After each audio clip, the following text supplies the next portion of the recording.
오늘 이 본문은 상당히 간단한 내용이지만 본문 가운데 큰 은혜가 담겨 있습니다.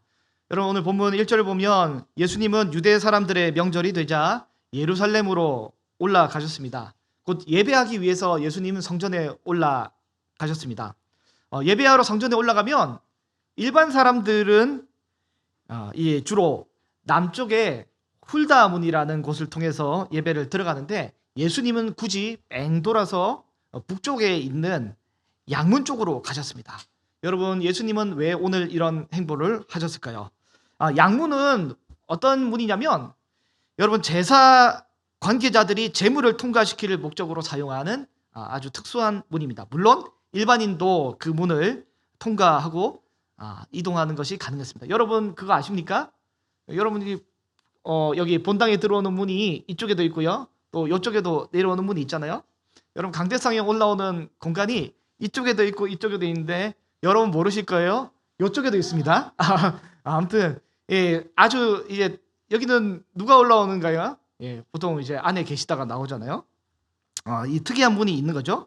양문은 어떤 문이냐면 제사에 쓰일 양이 통과하는 문이고요.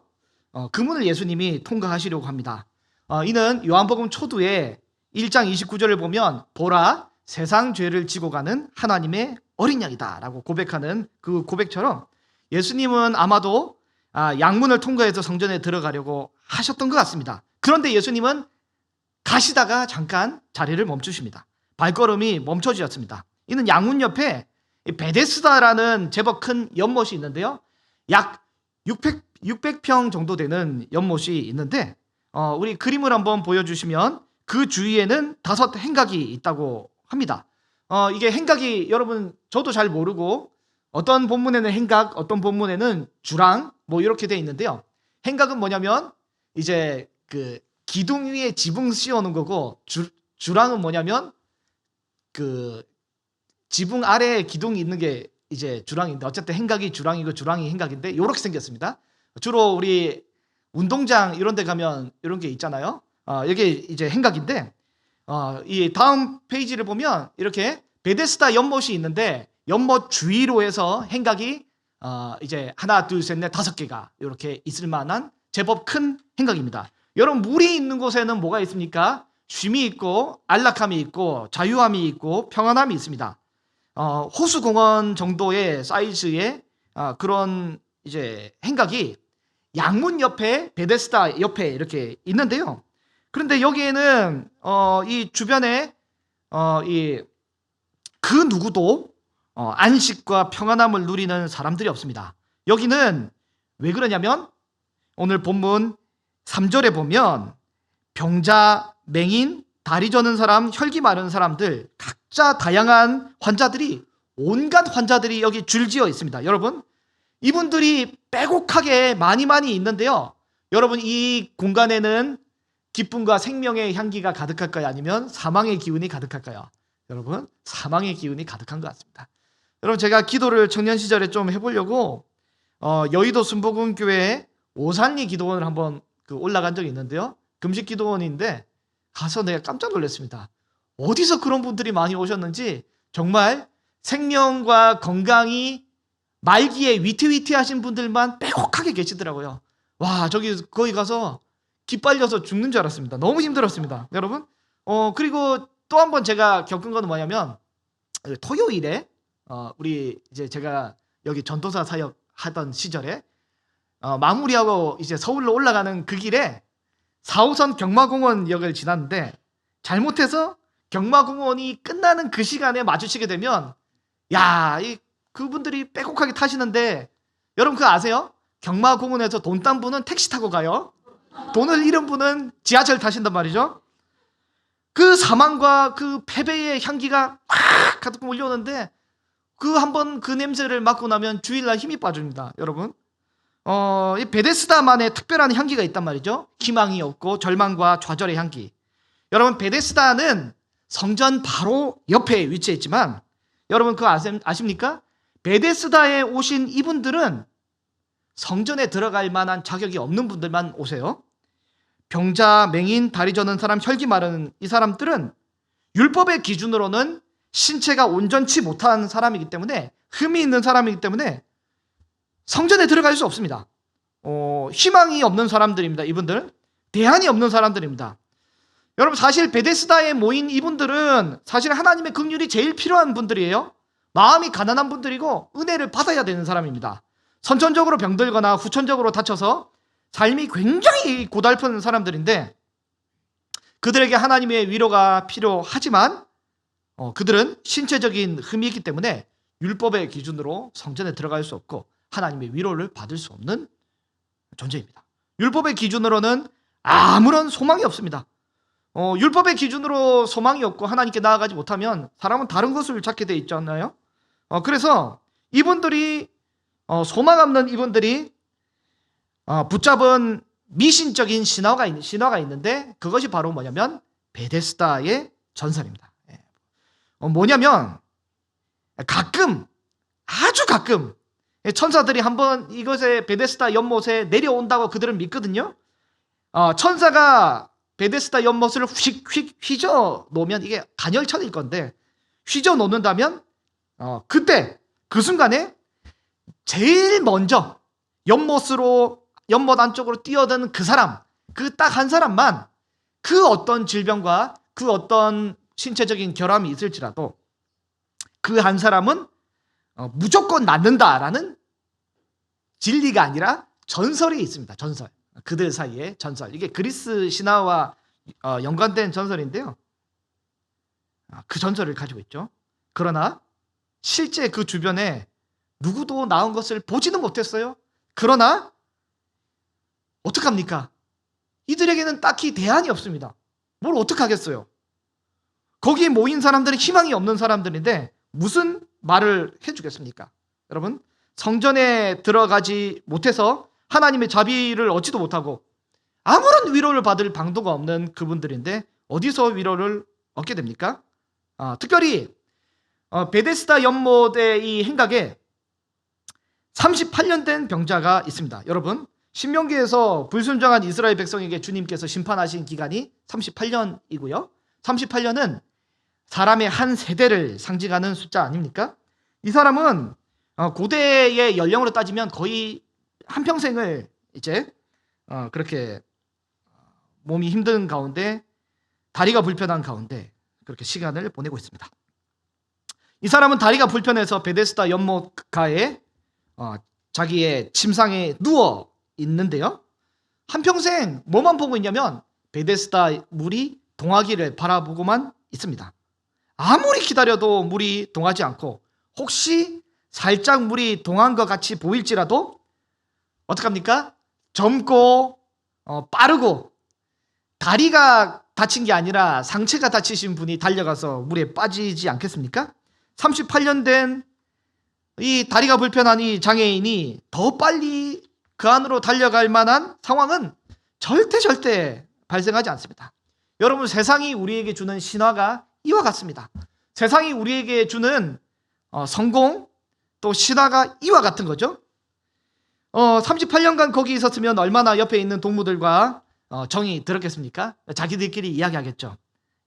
이번에는 만약에 물이 동하면 내가 자네한테 양보하겠네, 내가 자네를 밀어주겠네 라고 하겠지만, 실제 물이 동하면 어떻게 됩니까? 눈이 뒤집혀서 절대 이거 양보가 되겠습니까? 여러분, 이게 베데스다의 현실입니다.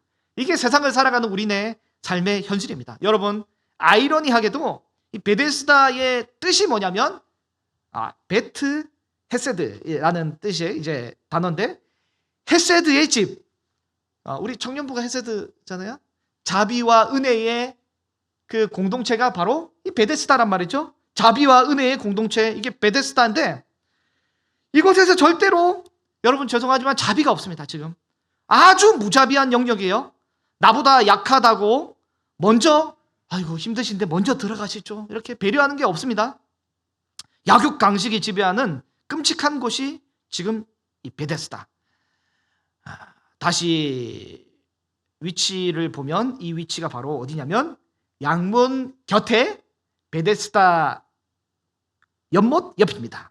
여러분, 지금 이 비참한 환자는 율법의 기준으로 흠이 있기 때문에 성전 안으로도 들어가지 못하고, 또 동시에 하나님의 은혜를 성전으로 들어가지 못하게 누리지 못하죠. 또한 동시에 세상의 기준으로도 볼 때 경쟁 구도에 밀려 베데스다 연못 안으로도 들어가지 못합니다.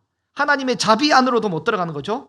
은혜도 자비도 없는 아주 비참하고 힘든 존재가 바로 이 존재입니다. 세상에도 버림받았고 심지어 하나님께도 버림받은 것처럼 보이는 그 존재가 바로 38년 된 병자입니다.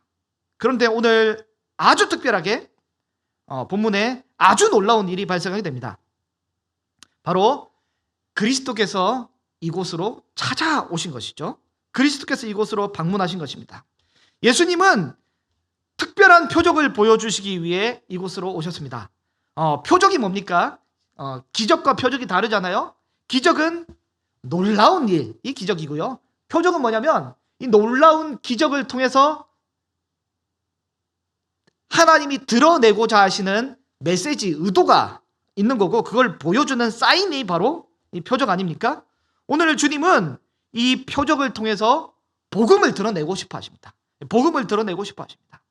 예수님은 38년 된 병자에게 찾아오셔서 하나님의 헤세드가 담긴 그 긍휼과 자비의 눈으로 이제 그에게 물어보십니다. 뭐라고 물어보십니까? 오늘 본문 이 11절 11절죠? 6절입니다. 6절 말씀 같이 한번 읽어볼까요? 6절입니다. 시작. 예수께서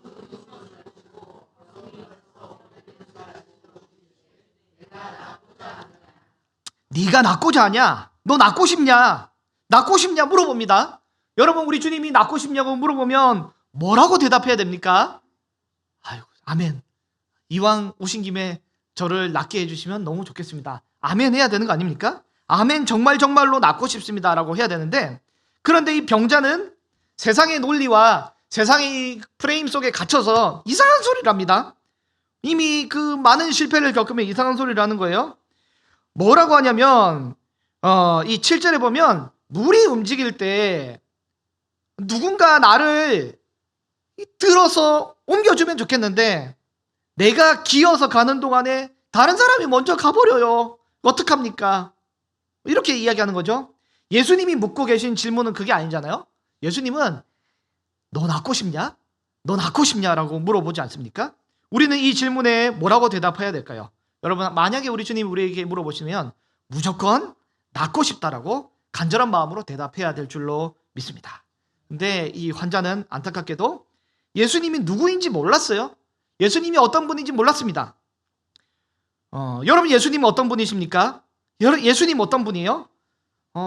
혹시나 만약에 이 베데스다 연못을 예수님이 움직여야 된다면 예수님은 천사 하나를 보내서 물을 동하게 하는 게 아니라 12군단이 더 되는 천사들을 우르르 보내가지고 1초에 한 번씩 베데스다 연못을 통통통통 튀도록 만들 수 있는 그런 분 아닙니까? 그리고 굳이 예수님은 베데스다에 사람 그 천사를 동원할 필요 없이 창조주이시기 때문에 말씀으로 회복시킬 수 있는 그런 분 아닙니까? 베데스다의 이 경쟁 구도 속에 예수님을 굳이 넣는다면 예수님은 1인자입니다. 제일 먼저 뛰어가서 제일 먼저 바꾸는 그 내부 정보를 가진 분 아닙니까? 그러니까 예수님은 1인자예요. 이 베데스다의 경쟁 구도에서 가장 뛰어난 캐릭터가 바로 예수님인데 다른 존재입니다. 또한 이들은 지금 선천적인 후천적인 결함으로 인해 성전에 들어가지 못하는 존재이지만 예수님은 다르지 않습니까? 예수님은 율법의 기준으로 하나님 앞에 흠없이 하나님이 받음직한 유일한 분 아닙니까? 율법의 기준으로도 순위를 매겨도 의인은 없고 하나도 없고 오직 한 분 예수님만 이 율법의 1인자 아닙니까? 여러분, 여기에 복음이 있습니다. 여기에 복음. 여기에 은혜의 메시지가 담겨 있는데 예수님은 굳이 안 그러셔도 되는데 굳이 안 그러셔도 되는데 양의 문을 통과해 들어가시면 되지만 역행하셔서 양의 문을 거쳐서 지금 이 베데스다라고 친히 찾아오신 거죠. 이렇게 온전하신 예수님께서 38년 된 병자에게 찾아오신 것입니다. 여러분, 이게 복음입니다. 여러분, 우리가 노력해서 하나님을 만나는 것은 복음이 아닙니다. 종교입니다. 그러나 복음은 뭡니까? 우리 구주께서 우리에게 찾아오셨다. 여러분, 이게 복음 아닙니까? 여러분, 우리가 예수님을 알아서 예수님을 간절히 구해서 예수님이 찾아오신 것이 아니라 예수님이 먼저 우리에게 찾아오셔서 예수님을 알려주시는 것, 이게 복음 아닙니까? 이렇게 우리 주님이 병자에게 찾아오셔서 우리 주님이 말씀하고 계신 것이 뭐냐면 오늘 본문 8절, 일어나 내 자리를 들고 걸어가라. 일어나 네 자리를 들고 걸어가라. 우리 주님이 이렇게 말씀하고 계십니다. 같이 한번 읽어보겠습니다. 시작. 예수께서 이르시되 일어나 내 자리를 들고 걸어가라 하시니. 아멘. 오늘 우리 말씀을 듣는 저와 여러분이 일어나서 우리의 자리를 들고 걸어가는 은혜가 있기를 소망합니다. 오늘은 이 말씀에 담긴 세 가지 명령을 함께 묵상하고자 합니다. 여러분, 첫 번째 한번 따라 해보겠습니다. 일어나라. 네, 오늘 주님 우리에게 일어나라고 명령하고 계십니다. 선포된 그 말씀에, 일어나라고 선포된 그 말씀에 38년 된 병자가 벌떡 일어나 자리를 일어나서 들고 걸어갔습니다.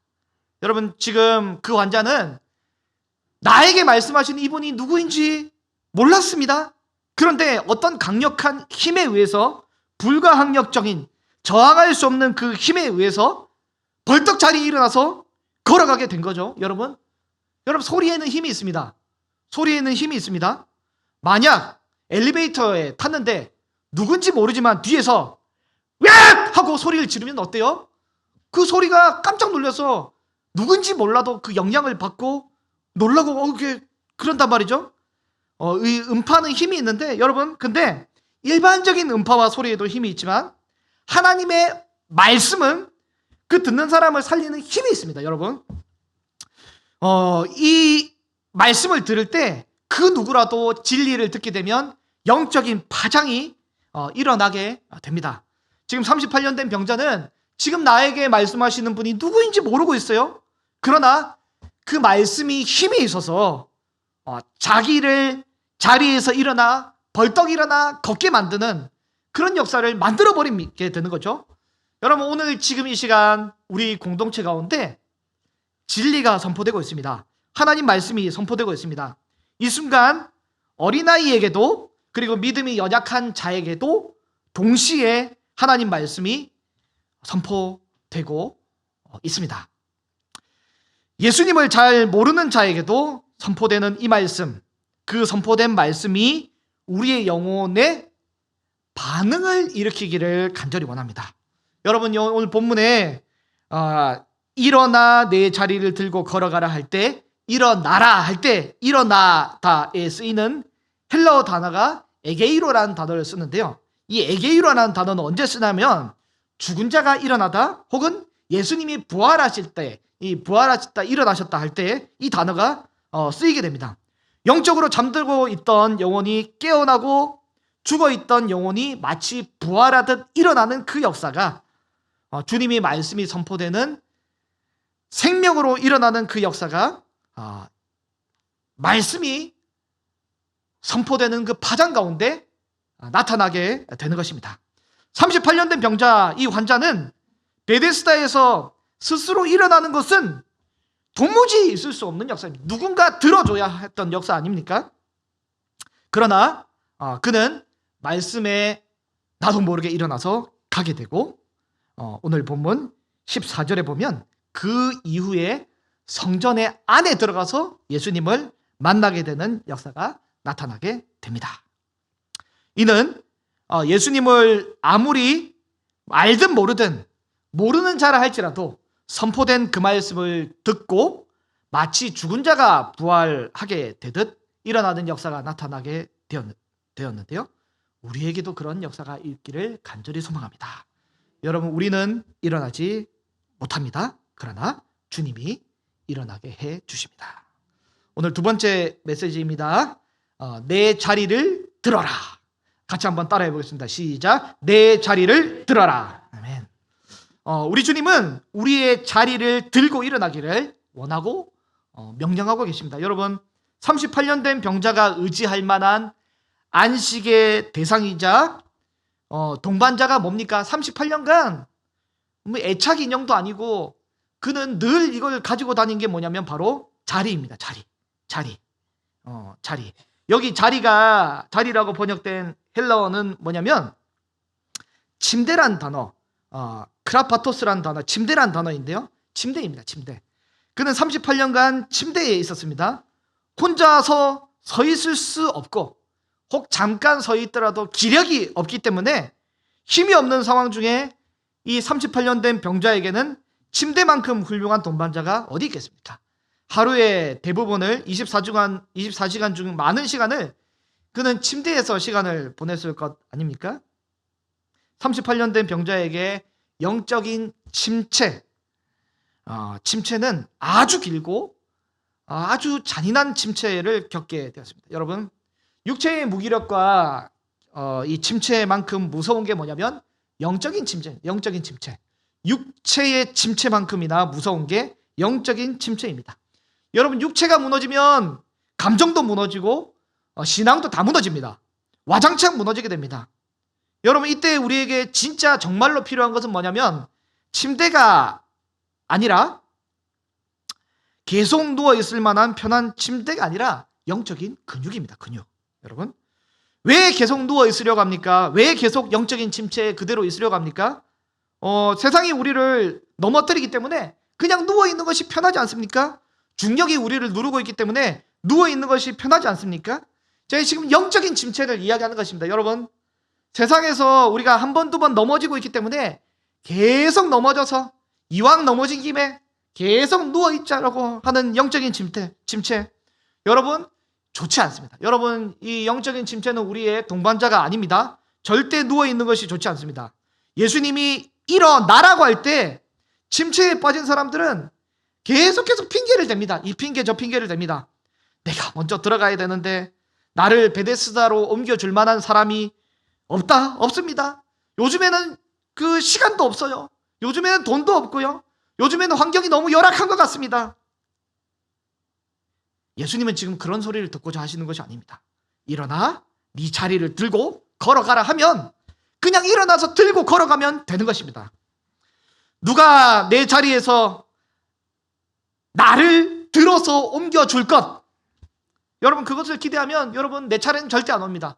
누가 내 자리를 들어서 옮겨줄 것 기대하면 내 차례는 절대 오지 않습니다. 그런 날은 영원히 안 옵니다. 일어나서 네 자리를 네가 직접 들고 네가 직접 옮겨서 걸어가라. 다른 사람은 아무도 도와주지 않습니다. 내 삶의 환경은 지금껏 절대 그 누구도 나를 배려하지 않았고 앞으로도 배려하지 않을 것입니다. 양보 안 합니다. 그러면 우리는 이 어려운 삶의 환경과 상황 중에 어떻게 해야 돼요? 침체에 빠져서 그대로 이왕 누운 김에 앞으로 계속 누워있자 해야 됩니까? 이 어려운 환경과 상황을 어떻게 해야 됩니까? 여러분, 오늘 내가 하나님 앞에 들은 그 말씀, 설교를 통해 큐티를 통해 들은 그 말씀을 여러분 용기 있게 실천하게 될 때 그제서야 어떤 일이 생기냐면 내가 순종하게 될 때 환경을 그제서야 바꿀 수 있습니다. 내가 말씀을 따라가게 될 때 그제서야 상황이 바뀌기 시작하게 됩니다. 내가 주의 말씀에 순종할 때 환경과 상황이 그제서야 나한테 순종하게 됩니다. 여러분, 내가 자리를 옮기지 않으면 아무도 옮겨주지 않습니다. 자리를 들고 가라라고 하실 때 들고 갈 수 있는 역사가 우리에게 있기를 소망합니다. 여러분, 우리는 우리의 자리를 못 옮깁니다. 그러나 주님이 옮기라고 하시면 옮길 수 있습니다. 오늘 주께서 우리에게 주시는 명령 세 번째입니다. 세 번째, 걸어가라. 같이 한번 따라하겠습니다. 시작. 걸어가라. 네. 오늘 세 번째 명령은 걸어가라고 말씀하고 계십니다. 걸어가라고 말씀하고 계십니다. 예수님은 우리에게 걸어가라고 말씀하십니다. 주님, 제가 38년간 한 번도 걸어본 적이 없습니다. 뛴 적도 없습니다. 움직인 적이 없습니다. 상관없고 걸어가라고 말씀하고 계십니다. 침상을 들고서 걸어갑니다. 이 분이 어디로 걸어갑니까? 이제 한 번도 가본 적이 없는 성전에 들어갈 만한 자격이 드디어 생겨서 이분이 성전으로 들어가게 됩니다. 그리고 이날이 마침 안식일이죠. 여러분, 교회에 오늘도 방문해 주셔서 반갑고 좋잖아요. 새 가족이 한 분 오면 얼마나 좋습니까? 그런데 지금 38년 만에 이 환자가 회복이 되어 성전에 들어왔단 말이죠. 평화 하나님의 평강이 불러줘야 되는 거 아니에요? 얼마나 반갑고 좋은 날 아닙니까? 근데 이분들은 안경을 끼죠. 율법의 안경. 안식일 날 무거운 짐을 지고 이동했다. 율법에 어긋났다. 이거를 지금 보고 있는 것입니다. 여러분, 유대인들은 이 사람이 믿음으로 걸어가는 것에 대해서 제동을 겁니다. 믿음으로 움직인 것에 대해서 제동을 겁니다. 한 영혼이 건강하게 회복되었더라면 감사 찬양을 해야지, 안식일에 회복되었다는 것으로 정죄를 하고 공격하는 굉장히 이상한 일이 발생하게 됩니다. 논리가 뭡니까? 이분들이 38년간 고생했으면 38년 1일째 회복되지 왜 안식일에 회복됐냐? 굳이 안식일에 해야 되냐? 말도 안 되는 논리를 펴고 있지 않습니까? 여러분, 율법의 이 답답하게 말이 안 통하는 이 기준, 여러분, 율법의 이 기준은 사람을 죽이게 되는 거 아닙니까? 그래서 그분들은 물어봅니다. 누가 너에게 일어나서 걸으라고 시켰냐? 이 병나은 사람에게 누가 너를 하여금 일어나서 걸으라고 시켰냐? 라고 말했더니 이 사람이 하는 얘기가 뭐냐면 나 모르겠다고. 사실 이 사람은 예수님이 회복시켰는지 몰랐습니다. 13절을 보면 거기에 사람이 너무 많았고 예수님은 사람이 많아서 그 자리를 이미 피하셨던 거죠. 누구인지 알지 못했습니다. 14절에 보면 나중에 예수님을 성전에서 만나게 되어 회복되어서 이제 건강하게 회복되어서 예수님을 만나게 되는데요. 그때 예수님이 그분에게 이렇게 말하고 있습니다. 오늘 본문 14절을 같이 한번 천천히 한번 읽어볼까요? 시작. 그 후에 예수께서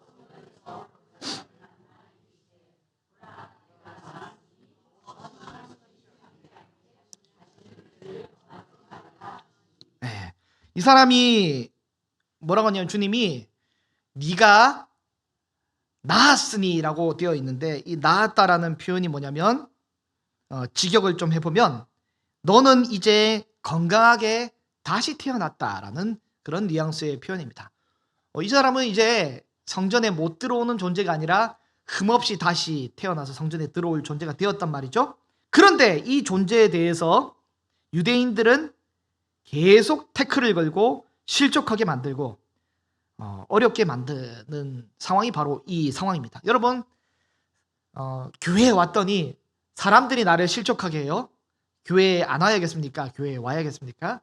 여러분, 정말 그 이상한 사람들이 있어요. 여러분, 짜장면 먹다가 짜장면에 머리카락이 나왔어요. 그럼 어떡하냐면 짜장면을 다시 달라고 하든지 아니면 다른 중국집 가야지, 짜장면을 내 평생 안 먹겠다라고 다짐하는 분이 계십니까?